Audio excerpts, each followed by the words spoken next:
बेहद की परम महाशांति 7 সিক্রেটস অফ শিবা বাপুজি দশরথ ভাই প্যাটেল। শিবের পুজো হয় নাকি শঙ্করের পুজো হয়? শিব শঙ্করের বিভেদ কোথায়?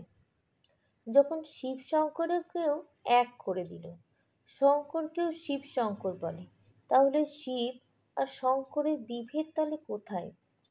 নিরাকারী শিব, আকারী শিব আর সাকারী শিব। সাকারী শিবকে শঙ্কর বলে, যেমন শিব শঙ্করকে মিলিয়ে এক করে দেয়, তেমন জ্যোতির্লিঙ্গকেও শিবলিঙ্গ বলতে লাগলো। জ্যোতির্লিঙ্গ আগে ডায়মন্ডের ছিল, এর ভেতর থেকে জ্যোতি বেরোতো। নিরাকার শিব থেকে যে লাইট বের হয়, তাকে সেখান থেকে পরম তত্ত্ব বের হয়, তাকেই জ্যোতির্লিঙ্গ বলা হয়।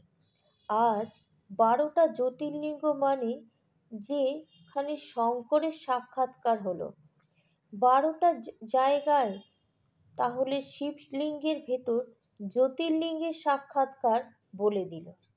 এরা তো সবাই ভক্তি মার্গের, জ্ঞান মার্গের সব জানা যায়।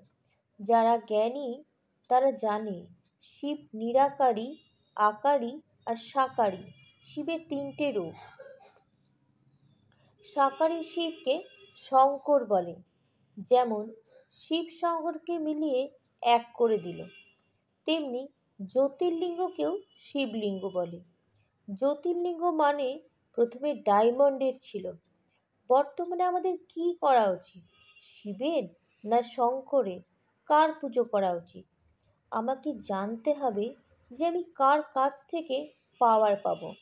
শঙ্কর ধ্যান করে তার বস মানে শিবের ধ্যান করে, মানে সাকারী রূপ হলো শঙ্কর। শিব শঙ্করকে রচনা করেছে, তাই কাজ করার জন্য তাকে ডাইরেকশন চাইবার জন্য শঙ্কর শিবেরই ধ্যান করে, বলে আমাকে ডাইরেকশন দাও, কি করব আমায় বলো। যেমন আমরা লৌকিকে বলি মালিকের কাছ থেকে আমরা ডাইরেকশন চাই, ঠিক তেমন। আর এখন আমাদের শিবেরও পাওয়ার কমে গেছে, আমাদের ব্রহ্মাণ্ডে মানে আমরা যেখানে বাস করি সেখানে। কারণ শিবও এত নিচে নেমে গেছে যে পাওয়ারও নিচে নেমে গেছে। তাই অন্য ধর্মাবলম্বীরা লোক 700 কোটিতে সব থেকে বেশি কৃষ্ণ ধর্ম হয়ে গেছে, মুসলমান ধর্ম হয়ে গেছে, হিন্দুদের সংখ্যা কমে গেছে। 2000 বছরে কি অবস্থা হয়েছে? কেন? তাহলে কার ভজন করব? গীতা জ্ঞান মনে করতে হবে। তুমি যাকে চাও, যাকে মনে করবে, তুমি তাতেই প্রাপ্ত হবে। গীতার ভগবানকে মনে করতে হবে, অলমাইটি অথরিটি, যার কাছে বেশি পাওয়ার, তাকে মনে করলে, যোগ করলে মানে কানেকশান করলেই যোগ হয়। আমরা তো পরম পরম পরম আত্মা হতে চাই, আত্মার পাওয়ার চাই। পাওয়ার কে দেবে? দেবী দেবতা তো সব মানুষ হয়ে গেছে, ব্রহ্মাণ্ডের শিবেরই পাওয়ার নেই। এই জন্য ধর্মে হইচই পড়ে গেছে, অন্য ধর্ম বেড়েই চলেছে। ধর্মগুরু, দূত, ধর্মপিতা অন্য ইউনিভার্স থেকে, অন্য গ্যালাক্সি থেকে এসে ধর্ম স্থাপন করেছে। তাহলে আদি সনাতন দেবী দেবতার ওপর অ্যাটাক হলো, তাই না? যে মরেই গেছে সে তো ভূত হয়ে গেছে, ভূতের পুজো হচ্ছে, তাকে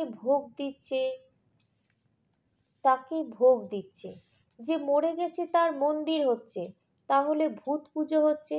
গীতাতেও যা বলা হয়েছে, তুমি যাকেই চিন্তা করবে তাকেই পাবে। যদি ভূতকে চিন্তা করো তাহলে ভূত প্রাপ্ত হবে, ভূত জনিতে যাবে। আর যদি বেহাত জ্ঞানের বাবাকে মনে করো, দাদাজিকে মনে করো, তাহলে উঁচু থেকে উঁচু পরম ধাম নিয়ে যাবে। বেহাতের পরম পরম পরম Mahashiv, 7 secrets of yoga, Almighty অথরিটিকে মনে করতে হবে। পরম শান্তি, বেহাত কি পরম মহাশান্তি।